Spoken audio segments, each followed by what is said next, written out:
सभी विद्यार्थियों का मेरे YouTube चैनल पर स्वागत है। उम्मीद करता हूँ कि आप सभी बहुत अच्छे से हो। तो आज फिजिक्स में हमने बहुत कुछ पढ़ लिया था। कल क्या क्या देखा हमने, बोलिए। विभवमापी विभवमापी की सहायता से विद्युत वाहक बल कैसे ज्ञात करें, ठीक है, या विभव प्रवणता आप बोल रहे हैं, ठीक है, और आंतरिक प्रतिरोध, ये सब हमने कल देखा। आज हम देखेंगे सेलों का संयोजन। आज हम क्या देखेंगे?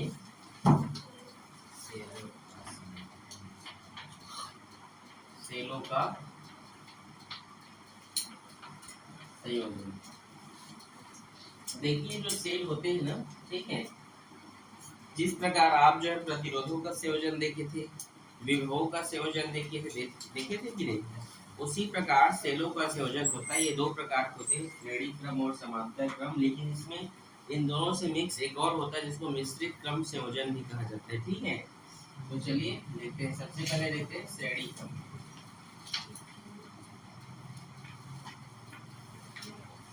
सीरीज कॉम्बिनेशन, ठीक है।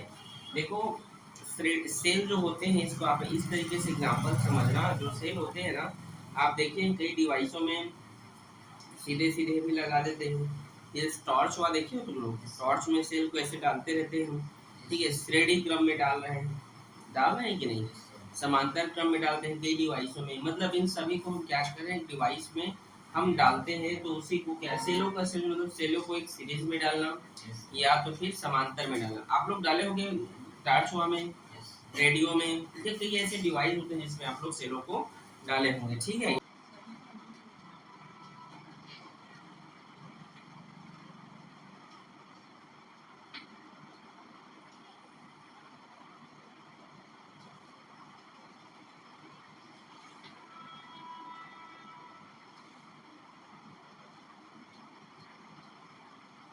ये ई लेते हैं इसको, ठीक है, इसका आंतरिक प्रतिरोध आर है, ठीक है, ये धारा है, ठीक है जी। समझे यहाँ तक आप लोग? ऐसा कोई इसको समझ में नहीं आया? आया समझ में यहाँ तक? इन सब का आंतरिक प्रतिरोध आर, ठीक है। देखिए तो श्रेणी क्रम का परिभाषा किस प्रकार से करेंगे, देखना बड़े ध्यान समझना। ये क्या है, दोनों तीनों सेल हैं, और यहाँ पर कितने सेल हैं? एन सेल है, तीन नहीं है, ठीक है, एक दो एन सेल है ना। तो दो या दो से अधिक सेलों को, दो या दो से अधिक सेलों को, दो या दो से अधिक सेलों का एक ऐसा समूहन, एक ऐसा जोड़ा, ठीक है, दो या दो से अधिक सेलों का ऐसा समूहन जिसका ऋण सिरा दूसरे सेल के धन सिरे से जुड़ा हुआ हो। नहीं समझ में आ रहा है? नहीं समझे? नहीं समझ आया मिताली? देखो बेटा, दो या दो से अधिक सेलों का ऐसा समूहन, ऐसा पेयर जिसमें से एक सेल का ऋण सिरा दूसरे सेल के, ये बड़ा वाला धन सिरा है, धन सिरे से जुड़ा हुआ हो या जुड़ा हुआ रहता है, उसको श्रेणी क्रम संयोजन या समूहन कहा जाता है। अभी भी नहीं आया क्या समझ में? इधर सबको किसे कहते हैं, हम समझ गए, समझे कि नहीं? ठीक है, और एक बार बोलना पड़ेगा कि हो गया। बस साफ फिगर देख के बता सकते हो कि दो या दो से अधिक सेलों का ऐसा समूहन जिसमें से एक सेल का ऋण सिरा दूसरे के धन सिरे से जुड़ा हुआ रहता है, उसे क्या कहा जाता है? उसे श्रेणी क्रम समूहन कहा जाता है, ठीक है। हम मान लेते हैं एक सेल का यहाँ पर EMF N है, सॉरी E है, एक सेल का EMF E है, क्या है? E। तो EMF जानते हो क्या होता है? N सेल का EMF क्या होगा? NE हो जाएगा, होगा कि नहीं? N का गुणा कर दोगे उसमें, करोगे कि नहीं? ठीक है, यहाँ पर हम देखते हैं, माना कि एक सेल का आंतरिक प्रतिरोध, इसको इस प्रकार से लिख दे रहा हूँ, ठीक है, समझ जाओगे। आंतरिक प्रतिरोध R है, स्मॉल r, तो N सेल का आंतरिक प्रतिरोध क्या होगा? एन आर होगा, होगा कि नहीं? अच्छा, धारा का सूत्र किसको इसको पता है? हाथ खड़े करें सिर्फ दो लोगों को। कैसे है, आप लोगों को पता नहीं है? अच्छा, यहाँ पर आंतरिक प्रतिरोध के साथ साथ प्रतिरोध भी है ना, इधर देखो, आंतरिक प्रतिरोध के साथ साथ प्रतिरोध भी है, तो यहाँ पर मैं भी लिख सकता हूँ कुल प्रतिरोध। क्या लिख सकता हूँ? कुल प्रतिरोध। वो क्या है? ये देखो, एन सेल के लिए एन आर है, तो आर प्लस एन आर होगा कि नहीं?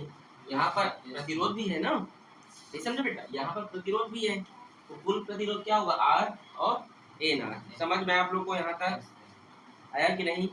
धारा का सूत्र क्या होता है बताइए? अभी जो पूछा, हाँ, धारा बराबर I equals to V upon R, यही होता है, आप सभी जानते हैं। ठीक है, तो आई इक्वल्स टू वी, विभवांतर या विद्युत वाहक बल। ठीक है, तो क्या है वो? ई है कि नहीं? एन सेल के लिए क्या है? एन ई है कि नहीं? और आर, कुल प्रतिरोध क्या है? R plus N R. यही क्या है? श्रेणी क्रम संयोजन के लिए छोटा सा कैलकुलेशन है। किसको किसको समझ में नहीं आया बताइए?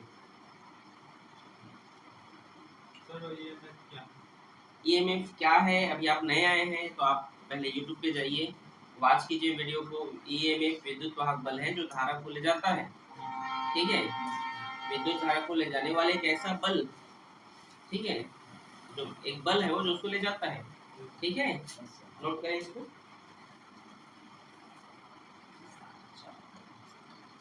अब हम यहाँ पर देखेंगे दूसरा क्या था? समांतर क्रम। क्या है दूसरा? समांतर क्रम समूह। ठीक है, तो सबसे पहले हम डायग्राम बना लेते हैं।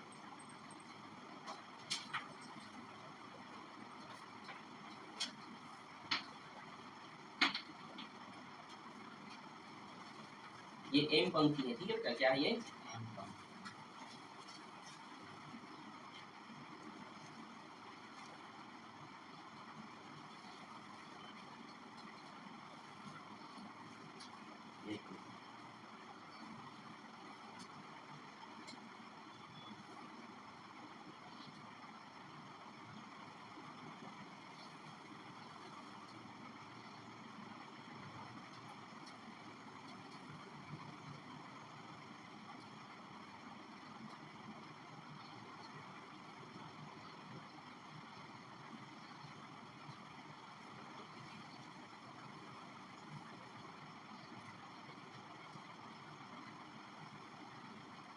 ये ई, आंतरिक प्रतिरोध आर, आंतरिक प्रतिरोध आर, ठीक है बेटा। और ये धारा जो है बह रही है। ठीक है, यहाँ पे किसी कोई दिक्कत है?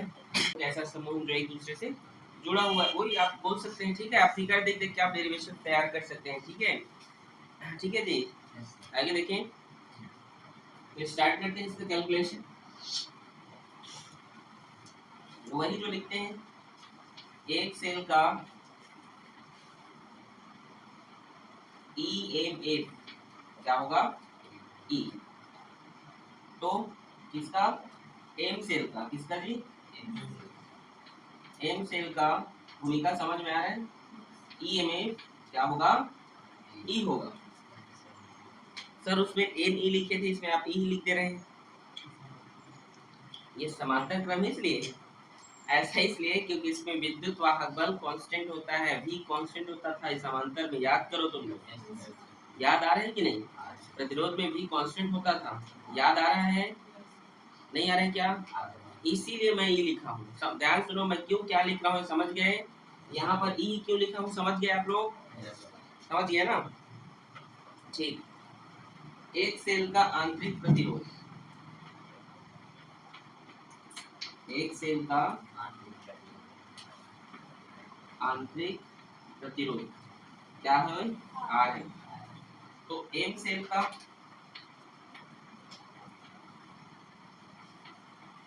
आंतरिक प्रतिरोध, देखो इसको ज्ञात करने के लिए थोड़ा सा आप लोगों को समझना होगा कि 1/r डैश उसका फॉर्मूला आप जानते हैं ना, उसके फॉर्मूले से हमको क्या करना होगा? इसको बनाना होगा। ठीक है, 1 by R dash equals to 1 by R 1 plus 1 by R 2, ऐसे ऐसे करते करते एम तक। ठीक है, समझ गए कि नहीं? क्या बोले आप? ठीक है, एम पंक्ति के लिए लेंगे हम। ठीक है, किसके लिए लेंगे हम? एम पंक्ति के लिए। ठीक है जी, देखो 1 बाई आर डेस, ये 1 2 को हटा दीजिए। ठीक है, आंतरिक प्रतिरोध तो समान होता है। ठीक है, ये आंतरिक रूप सब सेम है, तो ये 1 by R plus 1 by R, और किसके लिए? एम पंक्ति तक के लिए। ठीक है, उस फॉर्मूले को आप जानते हैं कि नहीं? हाँ, ठीक है, तो हम समानता क्रम उसी फॉर्मूले से इसको हम हल कर रहे हैं। ठीक है जी, आगे देखें तो 1 by R dash equals to, अगर हम एम का 1 के साथ गुणा करते इस प्रकार से एम आर लिख सकते हैं इसको। और अगर हमको आर डेज के लिए चाहिए तो आर डेज ऊपर कर दो तो नीचे वाला भी ऊपर हो जाएगा, होगा कि नहीं? ये किसके लिए है? एम सेल का आंतरिक प्रतिरोध क्या है? आर बटे एम। समझ में आया? अब हम कुल प्रतिरोध निकालेंगे। क्या निकालेंगे? कुल प्रतिरोध। कुल प्रतिरोध निकालने का सूत्र यहाँ पर देखो एक और आर है कि नहीं? है ना, तो उसको लिख दो आर प्लस आर बटे एम।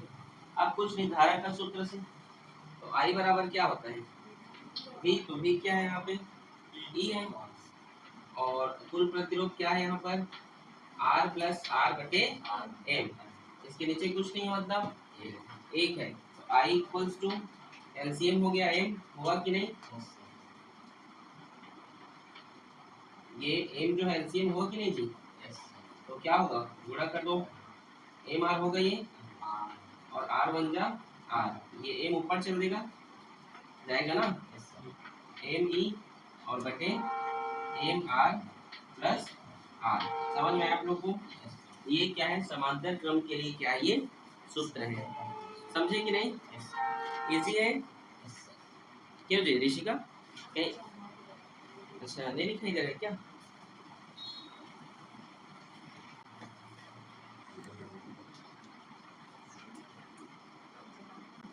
अब हम तीसरा देखते हैं। क्या है तीसरा? मिश्रित समूहन। क्या जी? मिश्रित समूहन। आ रहा है समझ में?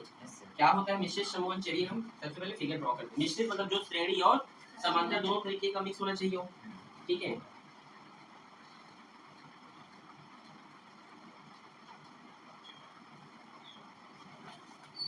ऐसे एम कर ले, चलिए इस तरीके से।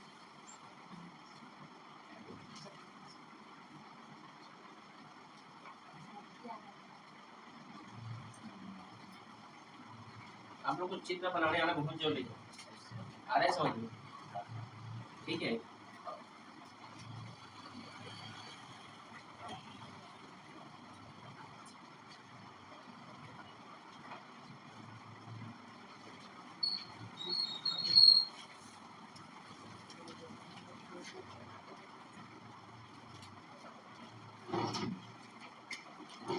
चलिए। ठीक है, साइंटिस्ट है वो, साइंटिस्ट नहीं रहे।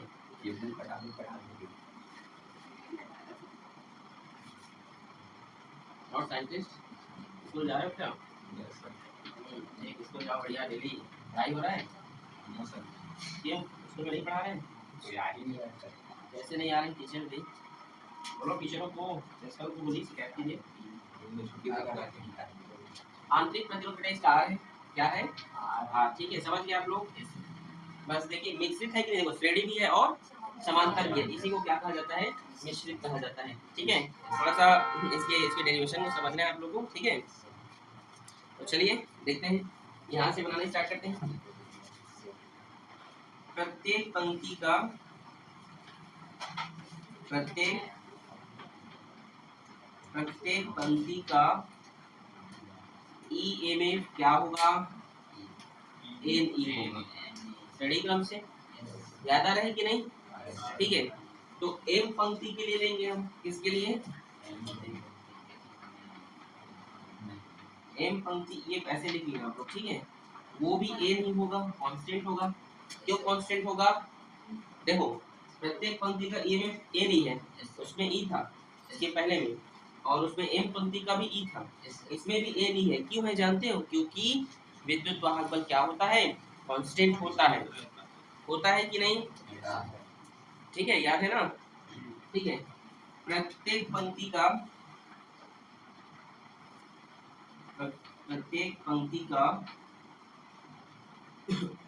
आंतरिक प्रतिरोध क्या होता है?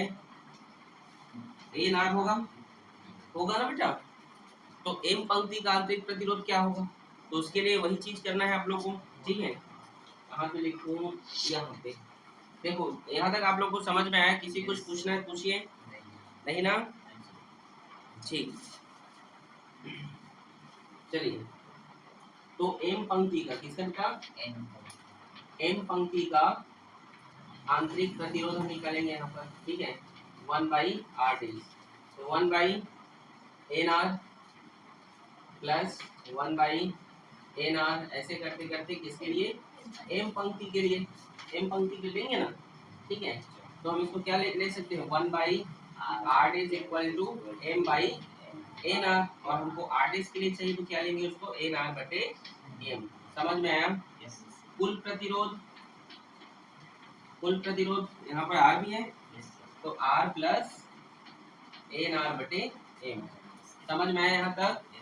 चलो, इसको धारा का सूत्र पता है? साइंटिस्ट पता है जी आपको? क्या होता है बोलो? I इक्वल्स टू y कहाँ से आता है यार? अच्छा, v। ठीक, तो क्या है यहाँ पर? वो ए नहीं है जी, है कि नहीं? ए नहीं है ना? नहीं समझे? यहाँ पर भी ए नहीं है ना विद्युत वाहक बल उसका। ठीक है, तो लिख सकते हो एन ई, और आर के लिए आर प्लस nr/m। ठीक है, आगे देखिए, I इक्वल्स टू, यहाँ पर कुछ नहीं मतलब 1 है। ठीक है, तो फिर एन ई, और ये होगा M R plus N R, और नीचे में m होगा। एलसीएम लेंगे तो देखो, m और 1 कैल्सियम m हो, n का n ही, m1 कैल्सियम m, तो क्रॉस मल्टीप्लाई कर देंगे तो ऐसे होगा ना, m r n r बन जाए n r। इसको मैं डायरेक्ट m को ऊपर चढ़ा दूं, ये ऊपर ही जाएगा लास्ट हम लोग, n ऐसे m n। ठीक, यही क्या इसके लिए सूत्र है, समझे कि नहीं? बड़े ध्यान से बताओ बेटा। ठीक, ठीक, कहाँ से बताऊं किरण? यहाँ से देखो बेटा, कुल प्रतिरोध वहां पर r है, जोड़ दीजिए आंतरिक प्रतिरोध को। ठीक, I इक्वल्स टू n ई, ये देखो है ना, और r का मान ये था, कुल प्रतिरोध उसको मैंने लिख दिया, m1 कैल्शियम m होगा, जिसको मैं ऊपर लिख दिया, और mr का mr और nr1 का nr। ठीक है, ये इसके लिए क्या बेटा? छोटा सा डेरिवेशन है। ठीक है, इसको आप लोग नोट करें। यहाँ तक तो हमारा ये कैलकुलेशन कंप्लीट हो जाता है, लेकिन मिश्रित समूहन के लिए जो फॉर्मूला है, अगर हमें पूछे अधिकतम धारा के लिए हमें क्या करना चाहिए, तो देखिए अधिकतम धारा के लिए क्या करना चाहिए मैं आपको ये बता रहा हूँ, बड़े ध्यान से समझना आप लोग। ठीक है, ये कॉम्पिटिशन एग्जाम के लिए इम्पोर्टेंट है कि अधिकतम धारा के लिए क्या जरूरी है करके। ठीक है,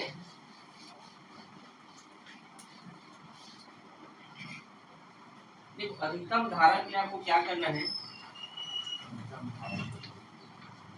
अगर आपको अधिकतम धारा चाहिए तो उसके लिए क्या करना है? अधिकतम धारा के लिए ये जो फॉर्मूला है, I equals to M N E बटे M R plus N R, इस फॉर्मूला में ये जो अंश में जो वैल्यू है इसको मैक्सिमम होना चाहिए। क्या होना चाहिए? और जो नीचे जो वैल्यू उसको क्या होना चाहिए? मिनिमम होना चाहिए, न्यूनतम मान होना चाहिए। ऐसा क्यों होना चाहिए जानते हो? ऐसा इसलिए होना चाहिए, जैसे अभी मैं बोला आपको ज्यादा करंट चाहिए। ठीक है, जैसे अगर आपको बोला ना, एक एग्जांपल देखिए, अगर मोटरसाइकिल आपको स्पीड करना है तो क्या आप ब्रेकर बहुत ज्यादा बनाओगे रोड पे? क्या तो गाड़ी स्पीड भागेगा? नहीं। तो ये प्रतिरोध है नीचे वाला, तो इसे क्या होना चाहिए? तुम्हारा कम होना चाहिए, तभी धारा क्या होगा? बढ़ेगा, भाई ज्यादा होगा। एक रोड पे तुम ज्यादा से ब्रेकर बना दोगे, गाड़ी को बार बार रोकना पड़ेगा, गाड़ी भी खराब हो जाता है। ठीक है, आ रहा है समझ में? तो इसके लिए एक बीजगणित में बेटा एक फॉर्मूला होता है। क्या होता है? एक फॉर्मूला होता है, वो फॉर्मूला सुनेंगे आप लोग। क्या होता है? a plus B equals to root A minus root B का होल स्क्वायर। लिख दो क्या? चलो यहाँ पे लिख दे रहा हूँ। ठीक है, इसको मिटा दे रहा हूँ।